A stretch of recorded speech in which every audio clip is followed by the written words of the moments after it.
It was November. No, it was December of 2022. And I vividly remember having a conversation with Maha Bali. We were talking about artificial intelligence. And at the time, my only exposure to it had been inside of a notes application that I used at the time. And I kind of stumbled over it. That was sort of my whole point was I hadn't intentionally gone out to use artificial intelligence. It just showed up with a faulty keystroke. And suddenly there I was discovering how at that time it would be unclear where it was getting its information. It had thought that I ran the Lilly conferences because I'd been taking notes on a Lilly note, a Lilly conference note that I was taking about an upcoming keynote I was giving. And she's like, wait. You need to be trying this stuff on your own. It's not the same thing. And you also need to be trying it in these various tools. And boy, I mean, I didn't doubt her, but boy, has that advice ever continued to be true. And I just had one of those moments where my mind is completely blown. I just finished a recording with Teddy for an upcoming episode talking about AI agents, and Jose Bowen had posted something before my conversation with Teddy. He says, I created an AI detector false accusation calculator using Claude. And I just recently switched to using Claude for more of my AI work, still very much a beginner. My curiosity got piqued here, and I thought, oh, I wonder what this is. And also, of course, recognizing the big debates that have been had about our tolerance for false detections. Is it okay if we falsely accuse 2 students in our class or 4? And I actually went and used his calculator here and had plugged in the students who are enrolled in my class right now. What's my class size? What do I estimate their use is? And I had done it actually on my phone. And it was interesting now to come back and redo it on a browser because it appears to me I don't have to be logged into Claude. It's a public thing that anyone could come and try.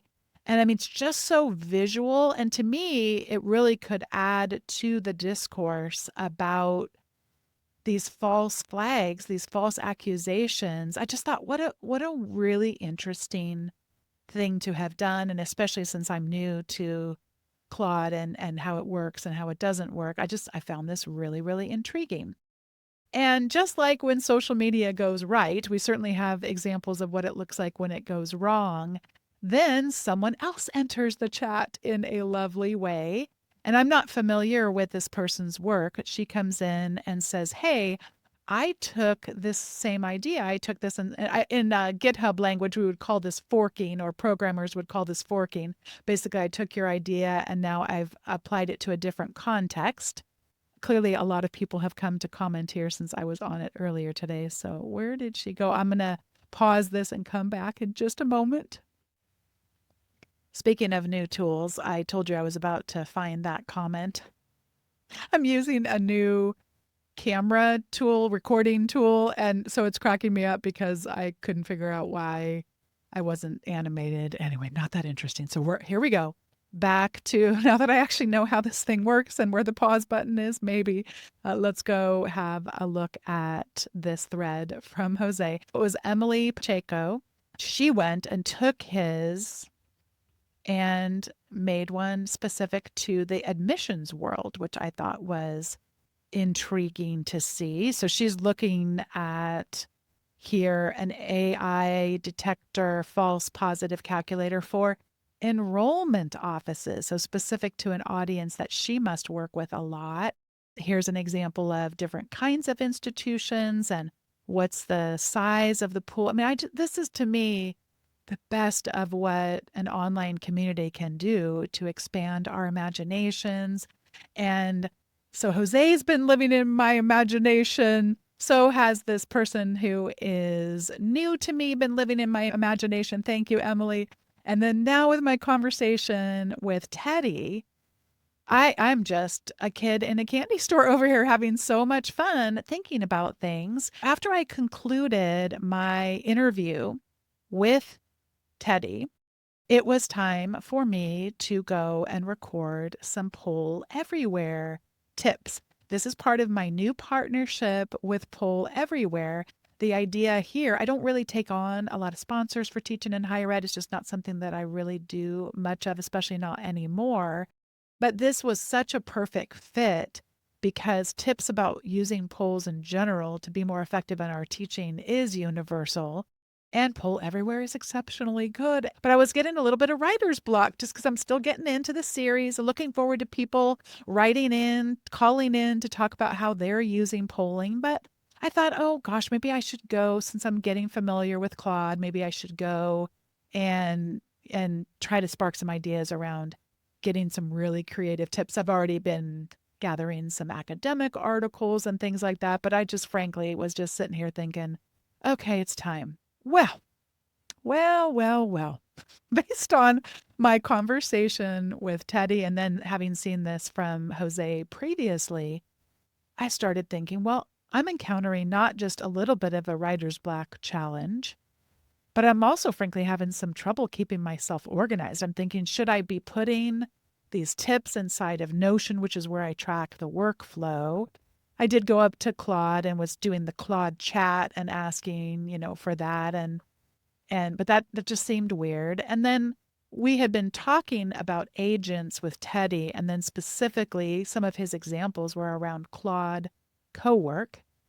And I started thinking, this could be interesting that not only could I get some ideas, which I did get some ideas from Claude Chat, that, okay, I got some ideas, but then I was thinking, what about this Claude Cowork? And one of the big concerns that I had, and you might too, and it's very reasonable to have these concerns, is around privacy. And one of the things that Teddy brought up was that you're giving it not access to all of your files. In this particular case, I gave it access to a single folder. It's only able to read and write from this single folder. In this example I'm sharing with you today, that means that it has access to the assets folder. Of course, we want to make sure if we were ever to use their branding that we use them properly. And it had access, this spoiler alert, this second file. Can't wait to. So this third file is the agreement. What deliverables did I commit to? And this is essentially for, I forgot the total number of episodes. It's turning out to be about every 2 or 3 episodes to share a tip about Pull Everywhere. So I want to make sure that I didn't miss that. There will be some video components as well. And I really want to do an exceptionally good job and be a good partner in this. The challenge that I had, a little bit of writer's block around tips, and then the challenge which started to emerge in a moment, my gosh, my existing tracking systems weren't built for this kind of partnership. And I want to really do a good job. And I went into Claude Cowork. I did give it access to that folder that I just showed you. And I copied a little bit of an email I had sent that had the dates of the episodes that I have selected. And then I just basically asked it, what do you think? How can you help? Where should we start?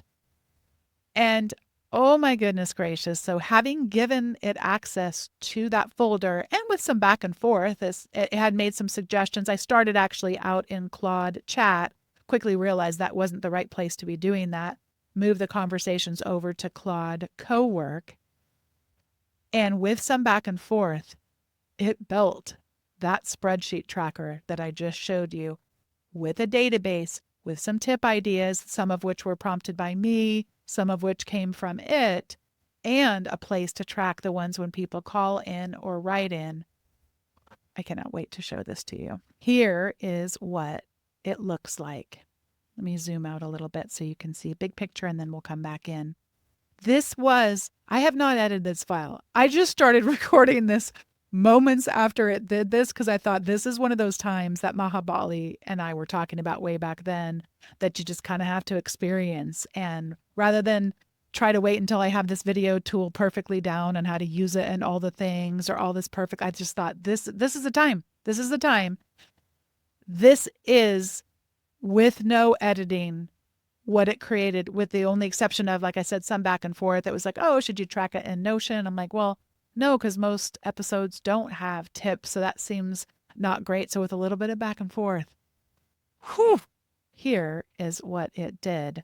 It's the Pull Everywhere sponsorship episode tracker. And from that little copy paste plain text that had the air dates and the episode numbers in it, it creates this tracker. And it came up with its own status. It didn't ask me if it should do this, but of course, yes, it should have a status. And then it put it as a mid-roll. That's the marketing term for what it is. It's in the middle of the episode. And then what is the tip that was featured? And then this link it got, I was explaining to my primary contact at Pull Everywhere. Yes, every episode is always teachinginhighered.com/ the episode number. So it got from that email these links that it built in here. Our podcast is currently hosted by the Blueberry podcasting service, so it has a place for me to indicate the downloads. This will be a manual process because there's no built-in MCP. That's basically the protocol, the connector, if you will, between some services that it is connected with. The calendar app, by the way, that I use, I just heard now has an MCP for Claude. And then Notes, which was spectacular. Then I can go to this tips bank. It had asked me at some point, and this is the interaction that I was describing. It had said, would you like tips about this or this or this? And there was checkboxes I could check. Yes, yes, yes, or anything else. And one body or a category of tips that it had not suggested is around metacognition. And that's such an important part of how polling services can work for us. So I thought, well, let's add in metacognition. Again, this is, I have not read through these tips besides just a quick glance. And I mean, my goodness gracious. So we have a number, because of course you'd want to probably reference the number so it's more easier to track them. We have what the tip is, who the source is. I will, by the way, be changing this to include, people who call in or write in, that kind of thing. What the status is, what episode did it get used in, and then any listener feedback or notes. I mean, this, yeah, clearly I'm a little excited. I can now update this tracker anytime I want. And because I've allowed that integration to happen where it now can read and write to this, as I add more tips in the future, that integration is going to be able to continue to benefit.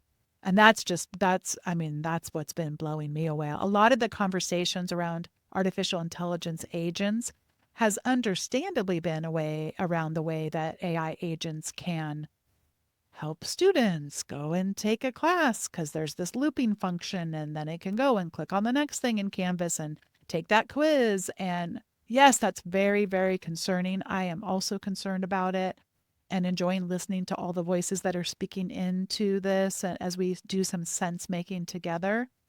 This was fun to have a bit of a happier story. I'm just blown away that this is possible and that it was that fast and that good with a little bit of interaction. Once I started on, like I mentioned, Claude Chat and then moved over to Claude Cowork. I mean, just blown away and thought I'd share. And especially as I'm learning this new camera tool, which, by the way, if you're interested, I belong to SetApp. I subscribe to SetApp. And this gives me a bunch of apps that I can use on my Mac. And this is from SetApp, an app called Boom. And Boom essentially makes a camera for you that lets you do things like this and the zooming thing that I showed you earlier and this. And so I can record screencasts quickly and all the things. So I'm like doing an experiment within an experiment within an experiment after just having gotten off of the podcast interview, which was, yes, another experiment. So much fun. Thank you for joining me and watching my giddy self as I just finished experimenting.